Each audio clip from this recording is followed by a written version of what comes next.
du'aa nuuf godha bareedduu isii yamanii fuudhee biyya galchine eesh mushkila innaan kana du'aa godha afaan biyyaallee hin beektu garuu ni jedhu jiru rabbi saamil keessu aywa akkas hundaafuu yoo Saidoon kun jinqaminaati mizee ta'etti jinqaminaati laan hin ta'u yoo osoo mizee no osoo ta'iyyuu naan jetteen ta'u yoo maaliif dura siif jecha isiidhaan walolee jira amma immoo lammaffaa siif jecha walolleesh amma yeroo isiin si barbaadaartutti durallee maaliif Saidoo kan akkan itti taphattaa si lolle malee bara Assalamu alaikum warahmatullahi wabarakatuh akkam jirtu hordoftoota daawwattoota keenya bakka keessan nageenyi wajjin haa jiraatu jecha eessa argama kun airport keessa argama akka argitan airport keessa argama miti airport keessa argama eessa Yaman deemuuf deema Sumayyaan bakka an dubartiin fuudhee jala deemu guututti irraan dhoggaa jirti jala deemte Roozallee ariite gaafa beezan fiifuu sitti horma jennaan dhufteetiin kaballaan tumte ariite mucoo immoo gift real estate andaqeetiin viidiyoo raabee real estate viidiyoo raabee jedhee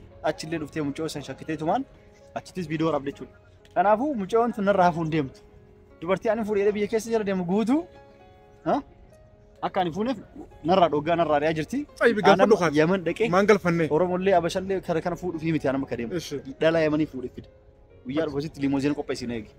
Dhala Yamanii fuudhee gixxin godhee fida mee isiin hanga ammaa jala deemtee na dhoggite amma yoo isiin dhugaan jaganaa jedhanii nigisti jedhanii jaganaa isii godhanii yoo dhugaan isiin amma cimtuu taate yoo dhiira taate haa dhuftu. Haa dhufteet wanti jettu Yamantiitiin irraa haa dhoggitu. Illallaa jechuudha. Yoo dhugaan jaganaa taate maal jettu? Saidoo ani gartee Sumayyaan Yamanullee kun sirraa osoo hafee gaariidha. Garuu diddeekaa ta'e ani si gorsi kan fudhattu Sumayyaan ammallee ati gartee Yaman dhayxullee Yaman dhufuun suudhaaf hin qabu. Yoo gartee isii fiddellee jechuudha si jalatti hin dhiistu. Bilaashuma gartee kasaarata jechuudha. Kan keessa hin jiru. Kan gartee dubbeen ta'e si gorsi dadhabe. Ati keessa ni jirta. Gaafa ati gabbuu airportitti miizeen si abaaboo fa'aa qopheessitee na eeda. Miizeen ta'u. Ati qabadee dhufatu. Yoo walii galta walii gala. Miizeen si yoo Sumayyaa wajjin walii galta walii gala. Amma dubbii dhaabetii sa'aatii ni jira deemuuf deema. Yalla nagaan turii. Almuhim inshallah ifeegadhu. Yeroo Yaman illee ga'e isiniif kan gadhiistu jechuudha. Assalamu alaikum warahmatullahi wabarakatuh. Bye bye.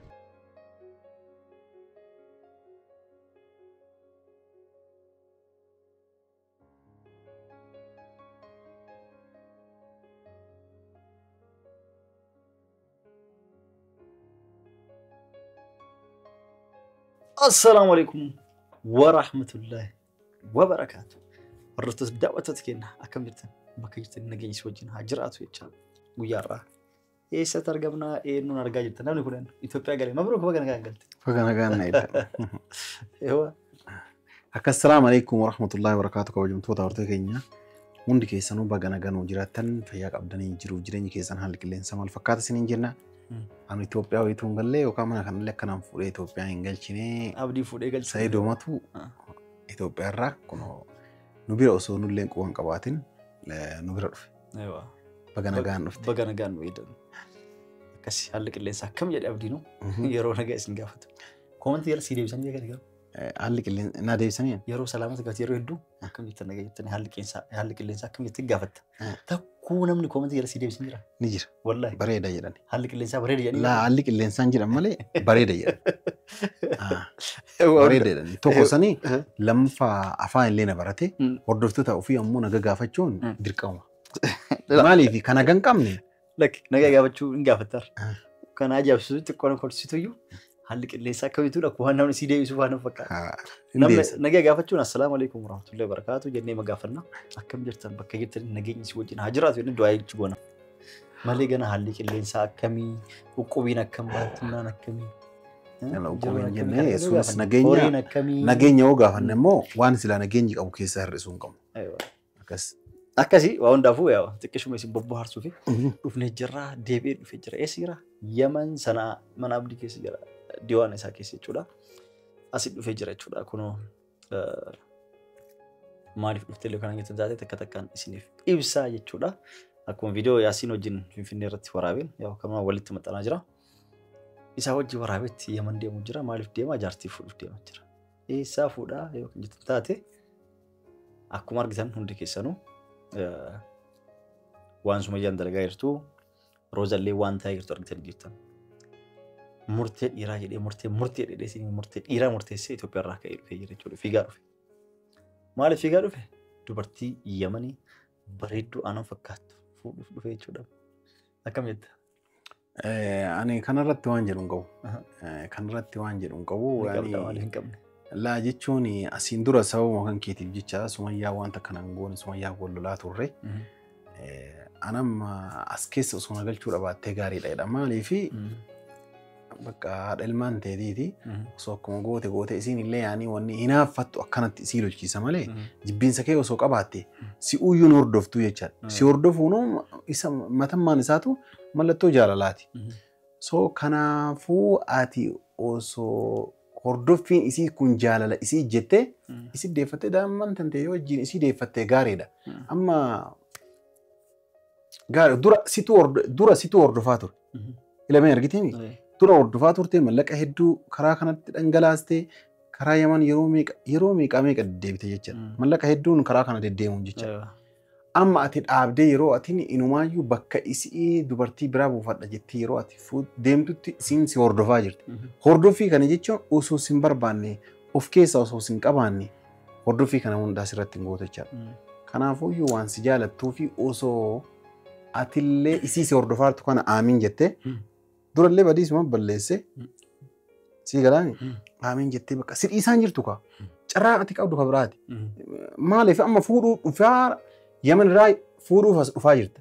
Ka Itoophiyaattuu sin dhiifne asittuu si dhiisuu hin dandeenye. Ani ati hin dandeettu jedhi malee mucayyoon asiin dura waan akkasii godhuu hin dadhabin namoo hin dandeettu jechuun namatti ulfaata dhugaa sitti maal. Ilmi namaa kuni seera ilmi namaa kuni akkuma bifti isaa garagara yaadni isaallee garagara. Humni isaallee garagara. Nama ati hin dandeettu jettuun tokkotu danda'uu danda'a. Kanaafuu isin manoo dandeetti asitti si sakaaluu dandeetti maal jetta an kana keessa hin jiru. Ati yoom keessa hin jedhe miijallee si godhadha hin jenne. Hin ta'uu yookaan suuna godhatte. Miijallee si hin jenne walumaa galatti. Yaman akkam turte nagaa jirtanii maal irra jaartii fuute moo jiruun keetu akkami jalqaba. Samoonni tokkollee xiqqoo saaruu kan daddarmatti lola ture. Amma alhamdulillah nagaa taate isinis baga nagaa baatanii. Yaman illee hin jaalannaa rabbi nagaa isaa godhu uummata Yaman illee rabbi umurii isaa dheeressu uummanni Yaman uummata miskiina nama gaariidha jechuudha.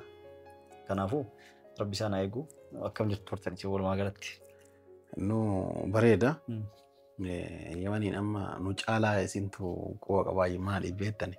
Nu bakka takka jirraa atis yeroo baay'ee bakka nu dhandhellee dhaqaa wannaa waan jettuuf nu caalaa odeeffannoo guddaa qabda jedhee yaada. Kanaafuu miidiyaan illee amma akka duraa sanii miti toltolee jira. Odeeffannoo hedduu jira. Gara keenyaan bareedduudha Yaman waan jettu. Alhamdulillah tunuyyuu waan asiin dura taa'ame argitee jirta malee jechaadha. Osoo biyyatti tun osoo yaani lola biyyoonni garaagaraa lola isaan irratti banuu dhabatanii biyyi kun biyya guddoodha. Kanaaf dhiibbaa guddaa biyyoonni garaagaraa irra godhaa jiran jechaadha biyya kanarratti. Sababni irra godhaniif isin beektanii akka biyyi kun mataa ol hin qabanne waan fedhan jechaadha. Yoo biyyi kun mataa ol qabatte biyyoonni Arabaa kun waan gaddachaan jechaadha. Akka biyyoonni akka Suudii, Dubaay, Qatar maal amma jedhamteeti mallan isiillee wanni hundi isaaniillee wannaa jedhu gaafa Yaman mataa ol qabatte isaan gad waan du'aniif jecha kanaaf walumaa galatti isaantu biyyoota biroo irra caala jechaadha. Isaantu dhiibbaa irra godhaa jira. Isaan ammoo manni akkuma argitu jajjaboodha. Xiqqoo lolli irratti Rabbaa jabeessu inshaallah. Waan rabbi keeraa godhu walumaa galatti waa'ee biyyallee haasa'uu fi nagama isin gaafachuu fi akkuma atu jette sitti hordofaa ture itti Sumayyaa wanta Yaman dhufeef jaartii fuudhuuf jedhe dhufe dubartii Yamanii fuudhuuf dhufe jechuudha. Maaliif murteessite kana murtee dhiiraa isin jedhee wanni murteesseef akkuma atu beektu Sumayyaa jala deemee waggaa tokko ol karadhee waggaa lammataa qabatu jira jechuudha. Jala deemee kadhee dhiifama gaafatuuf miidiyaa irrattis yeroo hedduu dhiifamas gaafadhee jira. Ilmaan tiyya na mul'is jedhee na diddeetiin olii gadi fiigaa ilmaan tiyyas yaadee du'uu ka'eetu kadheetu. Rifeensi narraa dhumatee ka duraanii caalayu narraa horgofamaa jira. Hedduu jala deemis waan ati barbaadde siif ta'a jedhee sargillee Dubaayitti siif godha jedhee ati barbaadde kabiraatiin ta'e bakka uummanni itti nama gammachiisu dubartiin gammachuu feeti mire akka ati barbaadde si gammachiisa jedheen waan barbaadde si godhe jedhanii hedduu kadhadhee jala deeme yeroo isin Yaman dhuftu jala deddeebi'ee yeroo isin Bahar Daariif Gondar deemtu jala fiigee Harariif Dirreedoo deemtu jala deemee hanga Haramaatitti waa hunda argitanii jirtanii atis argitee jirta. Hedduu kadhadhee obsee dadhabee hangi yoomii kophaa kee jiraadharee jaartitti ta'an illee dadhabee kanaafuu isiin yookaan jiruu kee keessaa baatee jiruu fi eegaltee nu keessaa baatee jiraataa hin jirtu yookaan immoo akkan dubartii biraa fuudhuuf na dhiisaa hin jirtu. Kanaafuu maal murteessee amma Roozallee atu akkuma argite Roozalleen fuudhee dheetiniin wajjin haasofne walii gallee jennaan maal jettere Sumayyaa walitti dhufnaan Sumayyaan itti wal arginaan bakkaan dubartii an bira dhaqeeguutu fiigatumaan bira dhuftee nama itti beekuan yeroo dhuftee gurratti waa haasaastii mormatti hadiyyaa kennitee fi kennaa kennitee fi akkasumas taan kaballaan dhooftee tumtee taan hiitee maal gootee dubartii waan hin fuudhee wajjin mul'adhu guutuu irraa naftu jaluma fiidee jechuudha. Akkasitti hunda isii jala deemti. Akka ani fuudhna goote yookaan bultii jiruu kee keessaa baatee jiruuf hin eegaltu yookaan natti deebitee naa wajjin araaramtee naa wajjin jiraattu ilmaan tiyya natti mul'istu. Kana hunda gochuu diddee obsaan obsee hanga ilmi namaa obsu tokko obsee jala deeme tabira fuudhee jedhus akkasuma godhaa jirti. Roozalleen immoo yaa sababa isii sodaattee anaa jechaaf osoo na jaalattu kiniinni sanuu dhuydee isa iddoo yaani na fuuyettee sababa isii jechuudha. Rabbi baasee isillee rabbi hambisee isillee yaada jirattee viidiyoo dhumarratti argitan murtii dhumarraa gaafadhe Roozaa tabira fuudhuun kiyyan oolu irra deebiitti sii kennaa carraa bira sii kennaati natti heerumtamuun dhiistamu jennaan ansiin jibbuu si jaaladhaati. Isillee dhiisuun fedhu osoo na futee anaaf situ walii ta'ayyuu garuu Sumayyaa jecha si dhiiseette. Siin obboleetti tiyyaa si jaalatti. Wal fuunetii miti yoo anifatu siree gubbarra wajjin baanee wajjin ciisnu dhuftee si jala miila qabdee na harkistee na baasteette. Sumayyaan homa akkas na gootu narraan ooltu. Kanaaf bultii kana itti seenee ka'ee booda rakkachuurraa amanattaa hafuutte.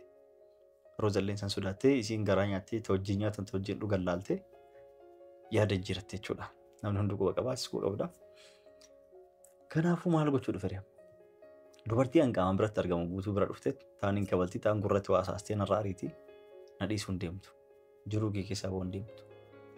Mee maaliif achirraan fagaannee dheetiin ka'ee karaa yaman dhufe jechuudha.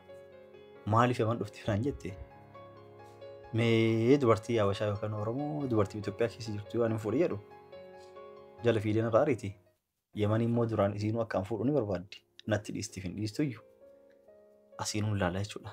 Maaliif dhufere dubartii Yamanii bareedduu takka tabuktarmaa takka laaladhe fuudhuuf deemu. Asitti seerri isaanii maali? Ta fuudhu barbaadan karaa namaatirra illee haa ta'u ufillee warraa yoo beektanis ni laallattanii isin taate taanaan nama itti argattanii naa laalaa fuudhu barbaadatanii maanguddummaa argattan. Osoo hin fuudhin osoo waan biraa keessa seenin dura mucaa saniif mucaa san fuularraa bananii laalladhu jedhan yookaan immoo dubartii wayii fira isaa dhayxee laaltiif bareedumsa isiitii fi qaama fayyaa isii guutuu laaltiif jechuudha. Achiin booda gara dubbii seenanii mallaqa gara miiliyoonota gaafatanii kabiyyi kana sunni kafalamaa waan maarii jedhamu barbaaduun sargiin godhatan yoo barbaadiin immoo birrii san kafalanii isiin mana keessatti sargii godhanii fi isii qof beelloo itti uffisanii namaa fidan jechuudha. Kan dhiiraa sun barbaaduun godhatu barbaaduun ni godhata akka fedhii isaati. Waan kafalu kafalee warqii isii bitee fi uffata isii bitee fi waan hunda isaa guutee fi fudhatee galuu ni danda'a jechuudha. Ammaan illee akkas gochuuf duraa nama wajjin haasee qopheeffadhee yoo haalli naa mijaa'ee maatii ofii sodaachuu baatteetiin yookaan immoo miidiyarra boo sodaachuu baattee bituu bira na baate samoonii mucoo fuudhuuf deemu san viidiyoo wajjin waraabne isiniif dhufa jechuudha. Achiin booda isinis na laaltanii siitaatti finaan taatu na himtanii achiin booda fuudheet sargii kenna kalaaltan ta'e jechuudha. Dubartii Yamanii fuudhuuf deema jechuudha. Kanaaf dhufe eegee isii fuudhee booda amma Sumayyaarraa fagaachuu barbaadeeti. Sumayyaan amma inumaa dhugaa jagnaa kiingi maali jedhaanii turanii gooteedhaanii turanii amma dhuftu kaa. Achi keessatti Oromoo tabeetu salphatti argachuu dandeetti. Viidiyoo irratti agartee miidhaganii nu beekaa lakkoofsa argachuu dandeetti. Kana garuu lakkoofsa argachuu hin dandeettu. Qaamallee dhuftee mana isillee hin beektu. Guyyuu miidhagtiin karaa gubbaan ooltu. Eeguun fuudhee waa hunda xumuree booda barbaadu sitti mana farrashee wajjin jiraataa. Barbaadu biyya galfadheetiin fu'aa jedha wajjin YouTube illee dalagaa wajjin jiraanna jechuudha jaartii ta'ee ta'e mana wajjin. Kanaaf mi'aan isin hunduu mabruuk jedhaa du'aa godhaa. Akka sargiin kennallee gufuu takkaan alatti xumuramee kaallee dhadhee fuudhee akkasii bootti isin beeksisuu fi Sumayyaaleen asumaan haa beektu. Yemanis fuudhuu deema. Roozalleen asumaan haa dhageettu. Yoo duraan warra boru Rooza maal jettee turte viidiyoo dhumaata irratti. Yoo dhugaan dubartii biraa fuutee jiraatte tafuut taate anallee guyyama sana fuudheetti Sumayyaan natti naartu. Maaliif isii ati fuutisan tuun aarreetiin natti naartu. Na fuudheetti yeroo san talammataa sadaffaa na godhu jetti. Silaalee talamaffaa jedhaan Sumayyaan hin jirtu. Lakkoobsa keessaa baate tokkoffaa lammaffaa jechuun hin jiru. Akkasuma godhu jettee ani immoo takkaa fuunan silaa isiin duranatti heerumte gadi deemmoo amma ta'ee manii tana fuudha. Roozaati illee natti dhaarinii garaa kan kee qulqulluun kateettee mana keessa natti hin boonne akka gufuu natti hin taane himmaan kan kee lagatee akka nan fudhanne du'aa hinaa godhii atuu wal eebbisni adda baane yaman dhufuu kiyyaalee sitti illee nimne yoom akka ka'e illee nimne Rooza wajjin guyyama san murteessinaan borumtaa oolma kee tikeetti muradheef jedhee yamanitti of argee jechuudhaan. Akkuma argitan kana isinuu viidiyoo irratti hin deemaa jinni osoo hin argin laat jedheetu waan kaas ga'een argitan jechuudha. Kanaafuu warra booda Sumayyaan bultii kee keessaa yaa baatu anis dubartii yamanii bareedduu si ilaalee fuudhee kan isin ittiin as dhufu ta'a jechuudha. Isinis du'aa hin godha. Itti maal jetta? Laa Roozaan illee sirree jirti. Sumayyaan illee gara kiyyaa yoo ilaalu sirrima jirti. Isin illee sirraa hafuun dadhabne akka dubartoota kaawwanii. Yaani garaa ofii kutattee sirraa hafuun wallaalee garuu dhugamattuu mu'ettiin tun yoo akkana ilaalu anumatti isii wal saba kan keetiif jecha isii wal lolaa ture. Yeroo takka immoo dhugaa namaa galchuun gaariidha. Mucayyoon tun ammoo dubartootuma addunyaa kanarra jiran keessaa iyyuu jabduufi. Sumayyaan maal ta'u? Akkatti olii ganna oofama. No. Olii gassi oofuun kunu laale olii gassi oofuu dhiisi ka. Isin sijiilchuudhaaf gatii isin jireenya ofiitiif kafalaartu laale. Gatii hadhaayaa kafalaarti dhugaa dubbachuudhaaf jecha. Yaani jireenya ofii kanaaf jecha dura situu barbaadaa ture gatii si kafalchiistee jirti. Haatummoo gatii dura kafaltisan badii kiyyaaf gatii kana hunda kafalee akka ati jettee yaadduu si godhaa jirti. Atammoo kana dhiisteeti dhalaa fuudhuuf irratti xiyyeeffattee erga isii barbaaddee dhabdee kaateen booda jechaadha. Isiin ammoo akka ati dhalaan fuuna si jala deemuun namuma si amma isiidha odeeffannoo kennu kana hawwata nama la kafaltiif damooza nyaatee nama si waliin nyaatee dhuguu damooza kafaltee fi odeeffannoo kana biraan ga'uu nama akkasii qabaachuu malti. Tokko sanii lammaffaa immoo gatii jiree bakka yaani osoo sin feeneeti dubartoota kanneen jalaayyuu yaani ati yoo dhibba fuute wannummaa isii ga'in jiru jecha sin feetuu mire wanni ga'in waan si feetu tokko sanii lammaffaa immoo gara Roozaatti jedhe Roozaan sirrii jirti. Tura waliin nyaattee dhugdee nama beektu murtoo isiillee ta'u arguu dandeetti. Gara ati hin beekneen Roozaa kanaayyuu waan sitti himuu hin dandeenye namni itti himuu danda'a. Kun isii amansiisee of duuba deebisuu yaada isii akka isii of duuba deebitu godhuun ni mala. Ati garuu Sumayyaan asillee dhuftuu mucayyoollee eessatti argitee arguu dandeettetti afaan guuttattee hin jedhin. Maalis hin jedhee nama ati waan tokko hojjechuu hin danda'u jettu ni hojjeta. Ilmi namaa tokko lakki waan kana godhuu hin danda'u ati jettuun sun godhuu hin danda'a. Namni dhugamatti beeki. Namni halluun namaa akkuma garagara yaadni namaa garagara. Dandeettii namaallee garagara.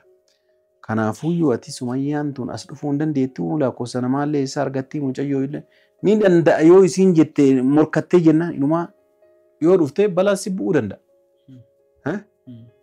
Gaafsanii wanni ati gootu hin jirtu jechaadha. So kanaafuu osoo danda'amee ati Sumayya matan teetii deebite osoo fuudhu baatte hangar kiyyaan fedha kiyya. Maaliif dadhabdi ammootiin tun dubartii bidha malee dhiiraa miti. Si dadhabsiiste dhugaa dubbachuudhaaf akka ati fuune wanni isiin godhaan jirre hin jiru. Yoo tanan situu hin beekne malee Rooza matanaa gara duubaatiin yaa akki jaarsa kee irraa goroo jaarsa kee heerumte akkana si ajjeesa hojjettee ni laate quba qabdaati. Maali quba qaban beekullee jechuulleen itti garuu jaarsa kee eegattee eegana jaalattee nafeettee nama jiraachuu barbaadde silaa ni dhuftii bara kana guutuun turtu. Silaa waan jitti bara waan dubbatti bara. Osoo sin jetti anu ilmaan tiyya waan yaadeef waan arguu barbaaduuf. Ni dhiisaaf dubartii isiin fuudhin jettu ni dhiisa rakkoon qabu. Adeemtu ilmaan tiyya natti mul'istu. Osoo fuudhlee barbaade suuta amansiisa fuudha jechuudha. Garuu isiin kadhee illee natti deebi'ee waan godhin qaban. Yoo isiin hanga waggaa kudhan akkasitti teettee na jala deemte akka nufuun dhoggaa deemaa oolte callisee jala deemaa oola. Sanfeeta waggaa kudhan maa maraataadhaan ilmaan dhalchuu fedhaan. Takkaa miti yoo rabbi naa kenna 50 osoo dhalchee sanidhaan. Si galee sanyii kee heddumeessuu barbaada malee. Ani akkasitti sanyii kee gabaabsii wanti jechuun barbaadu. Walumaa galatti waan biraa jechuuf miti Yaman dhufee jira. Yaman jira nagaan seenee jira. Hordoftoota daawwattoota keenya hangamaa hundaa'uutanii dhaggeeffataniif hedduun of galatooma. Tolchaatti du'aa nuuf godha. Bareedduu isii Yamanii fuudhee biyya galchine yaa'a. Eesh muskila jennaan kana. Du'aa godha. Afaan biyyaallee hin beektu garuu ni jedhu jiru rabbi saamil keessu. Akkas hundaafuu yoo Saidoon kun jinqaminaati mizee ta'etti jinqaminaati. Laan hin ta'u yookaan osoo mizee no osoo ta'iyyuu naan jetteen ta'u yoo maaliif dura siif jecha isiidhaan wal lolee jira amma immoo lammaffaa siif jecha wal lolleesh amma yeroo isiin si barbaadaa jirtutti durallee maaliif Saidoo kan akkan itti taphattaa si lolle malee bara dubartiidhaan akkasitti amma taphataan jirtu amma taphataan jirtu akkamitti amma kan kiyya qofaa gurbaan kun irraa naa fagaadhaa irra jirti singal ture ala tettee na idi no yaanni namaa tokko misa ala tettee na idi kaameeraa dha isin no kaameeraa qofa ka gijjaarra ta'e ganna wala no akkasii miti yaanni namaa garagara siin jedhee bara akkaataa namni itti nama fudhatu tokko miti so kanaafuu osoo namni kun kiyya irraa naa goraa irra jirti amma isin haa of arguu kophaallee jiraatee hundaafuu akka roodde fudhadhu yabdi dubbii keetillee fudhadhu murteen tiyya murtee dhiirati murteessee jira of duuba wanni deebis tokko siin jiru daawwattoota keenya yoo murteen kee kun isin tolee jaalatanii irrattan mee laayikuun godhaati abdii karan deemu qaanfachiisan irra waan taane asa yoo mana kiyyaa beetti illee gasii baateen wala manni karabbeetii kiyyaa fuudhi jechuun na jira dhaabna wajjin dhaabbattee miizee naa taatee wanti jechuudha numaayyuu no hin fuudhini no dura kabajamtoota daawwattoota keenya wanni isin beekuu qabdan amma jechaadha na deeggaruu dandeettanii na deeggaruu dhabuu dandeessan mee nam tokko abdii ka deeggaru komitii galtaa argu ishi tamaam maaliif na deeggaruu dandeettan isin jedhee mucayyoon tun dhugaadha dura itti taphattee jirti yookaan isuma kana adaba ofuutti taphatte inni gatii jaalalaaf inni naan qabu kafalchiisuu qabattee itti taphataa jirti. Mucayyoon kun as duuba deebitee of yaaddee dubartii inni fuudhuuf jala deemu guutuu haddadaa yookaan itti dhaadataa irraa ari'aa jirti jechaadha. Akka dubartiin tamuu gara Saidootti hin deemne. Maal garsiisaa jaalala isaaf qabdu mucayyoon tanirraa dhumatee hin jiru. Wanni kun kiyyaa ni qabadhaallee afaaniin baafattee hin jenne malee wanni kun kiyyaa naannoo kanaan deemaa irraa naa goraan kun kiyyaa fiddi jecha. Kanaaf xiqqoo erga isiin akkana jiraattee osoo atillee tasgabbooftee fuudhullee dhabaattee jedhanii yoo Saidoon Yamanii osoo itti milkaa'uu dhabaate gara kiyyaan dhugaa dubbachuuf hin gammada sababa ijoollema isaatiif jechaadha. Ani amma fuudhaa waan fedhe haa ta'uti isinii mul'isa eeggadhaan dubbii abdillee waan dhaga'uuti. Amma takka asiin na seenti asiin na baati waan ofii murteesse malee waan namni naan jedhee jiran deemu jechuudha. Waan daawwattaniif galatooma. Salaamu alaikum warahmatullahi wabarakatuh. Nagaa